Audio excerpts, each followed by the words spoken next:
Blessings sent from above, grown with care and love. Blessings sent from above, grown with care and love. Hey guys, what's up? Welcome back to Growing with Donnie. So, as promised, I am here for my weekly check-in. I wanted to give you just a little bit of an update on what's happening in my garden. So, I'm trying to see if there's anything to report over here. Just a little bit. So it's currently 6:52 in the evening. So I'm out here after work, after dinner, to work in the garden and see what needs to be done.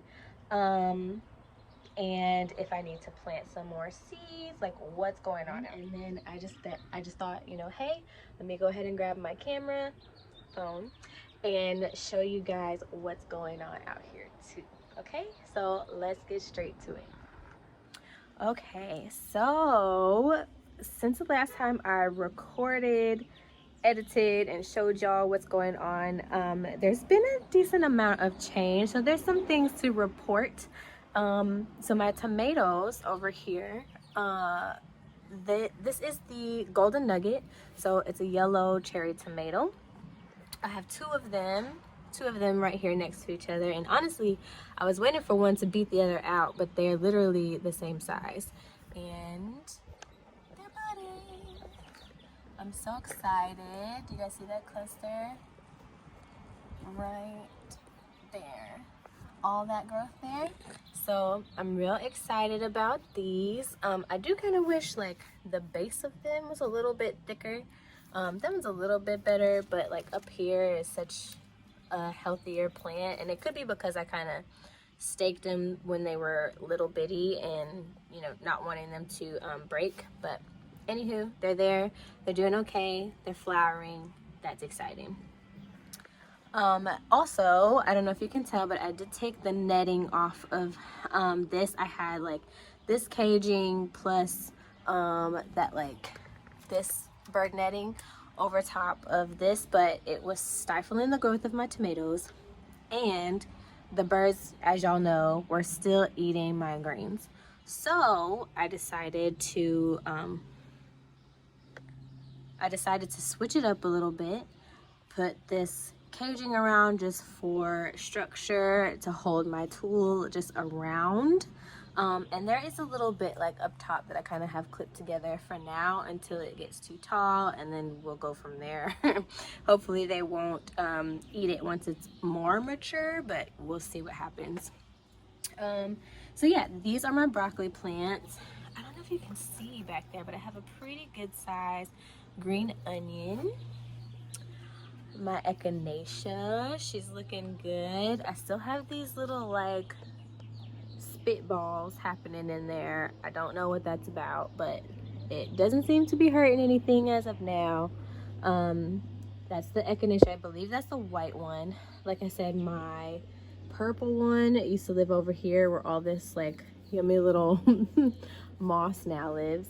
So that's where that was. It did not fully come back. It started to grow and then just never came fully back, kind of died. So that is what it is. It's fine. These two flowers, at first I thought they were the same, but like these leaves are very different, right?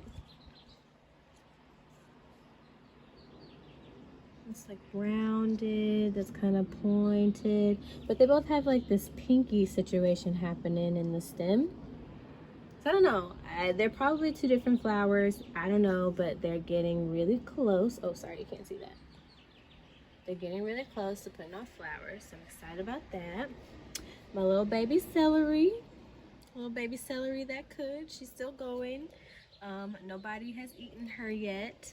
I tried to keep that one covered, like if I can do anything to cover it, I keep that covered. This one, I'll be honest, I think that's a weed. Oh my god, no, that's lemon balm. so glad that I did that. I just rubbed the leaf. Probably not smart if you don't really know what it is, but it had to have been something either the birds planted or I planted that just finally grew. It's lemon balm. How exciting is that? So it's probably, like I said, something that I planted once upon a time. It never germinated, and now it's grown. So since you want to live, you're gonna get to live, sis. So there's that container. This is now my most favorite little aphid trap. It's a Georgia collard that I pulled from another spot in the garden, and I just planted it here to see if it would grow, but it looks crazy, so it's fine. The aphids can have it. I do have some wee bits of germination in here. So, oh, look at all the little babies. There's more than what I saw earlier yesterday. So I believe those are all blue flax, which will be fun. I still don't have any germination from my squash, but that's okay. As y'all see, my soil is dry. I watered yesterday, but it's been a pretty warm day finally. Today it's been like 65, 68, so I do need to water again. This is most likely a marigold. It's close to my leeks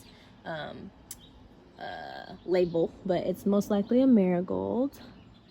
And I don't see anything else, but you know, who knows?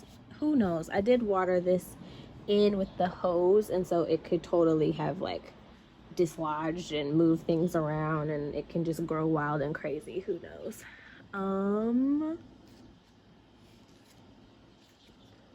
Let's see how bad it is. Ooh, I still have a lot of, can y'all see that?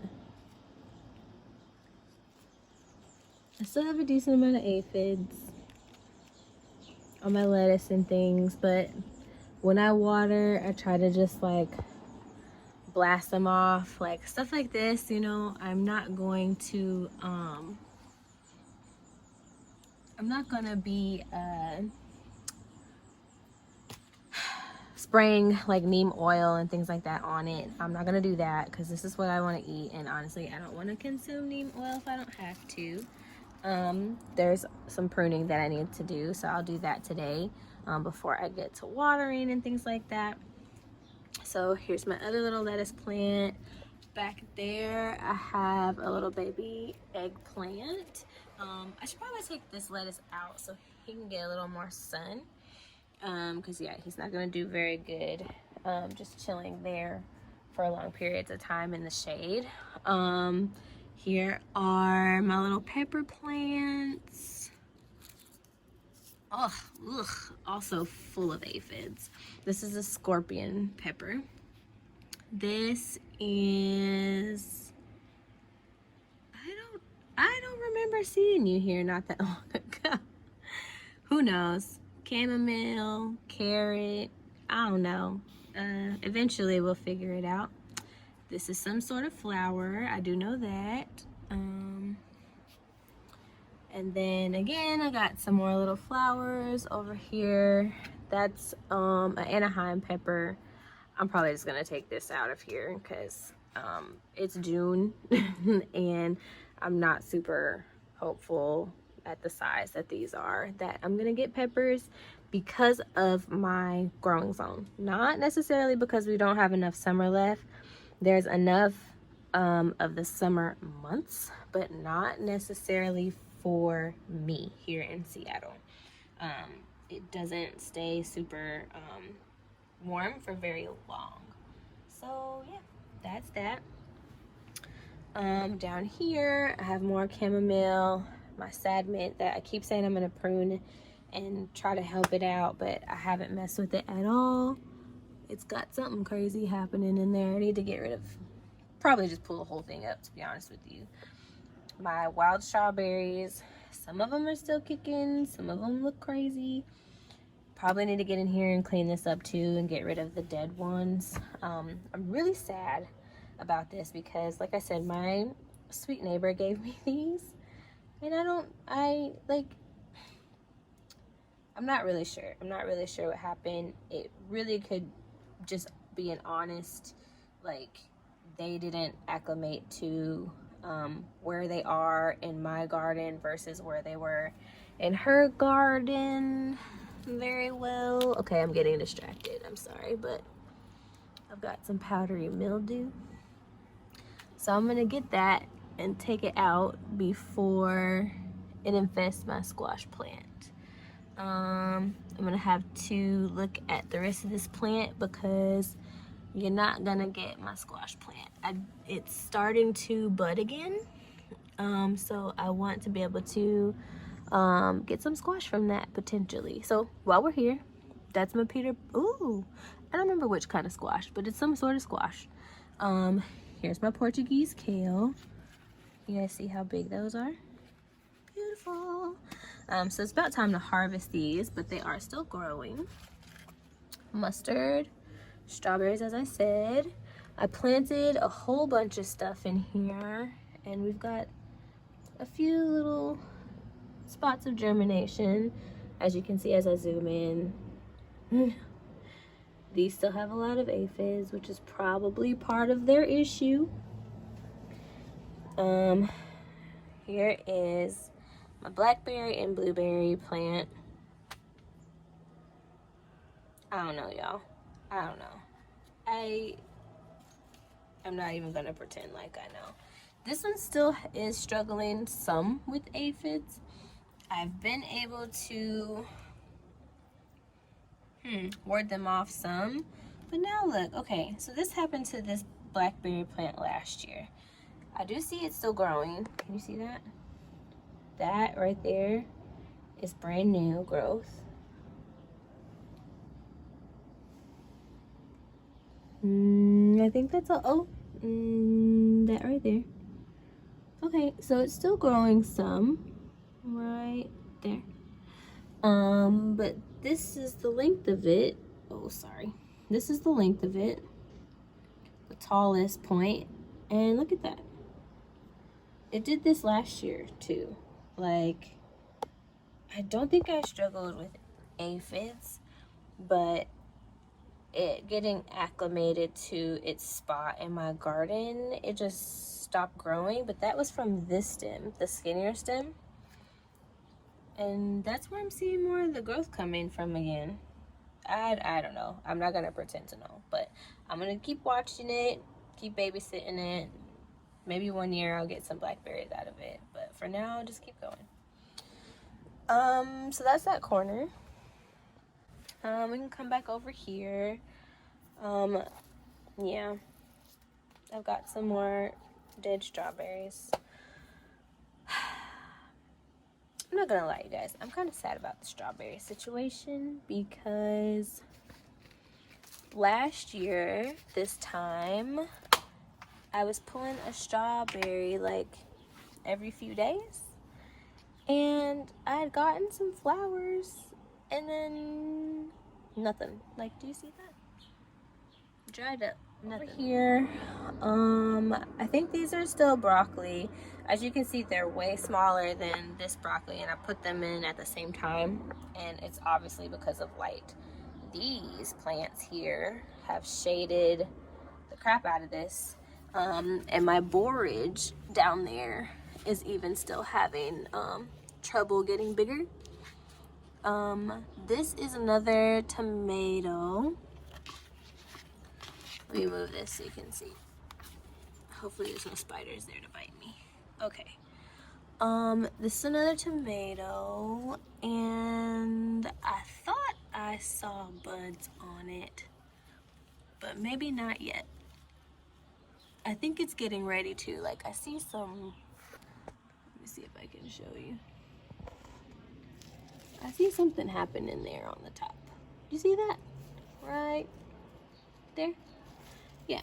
So this is the Siberia. Like I said, I think this one is full-size tomatoes, but it's a smaller plant.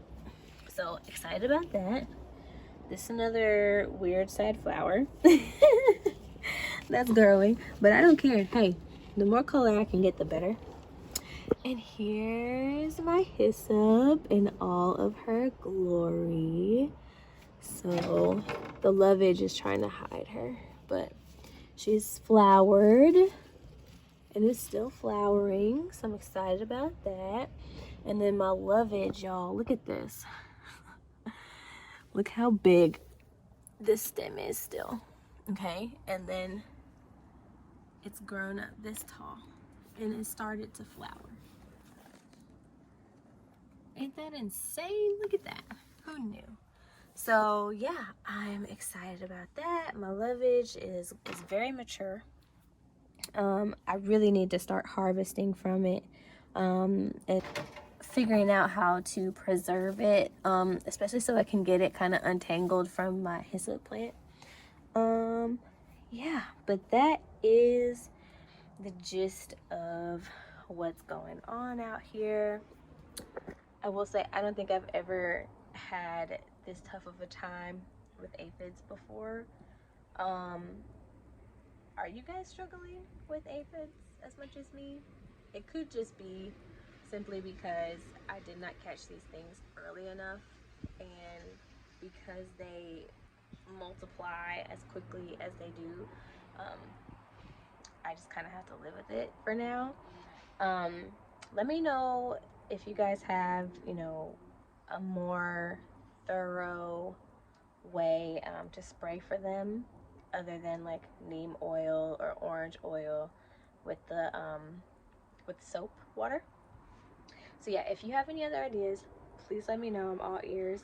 And like I said, I haven't even treated most of my plants. I have treated the blackberry plant, but I haven't treated most of them for aphids other than just using my hose to spray them off. So I'm all ears. Definitely willing to hear what other solutions you guys might have. So I appreciate your helping me out in advance.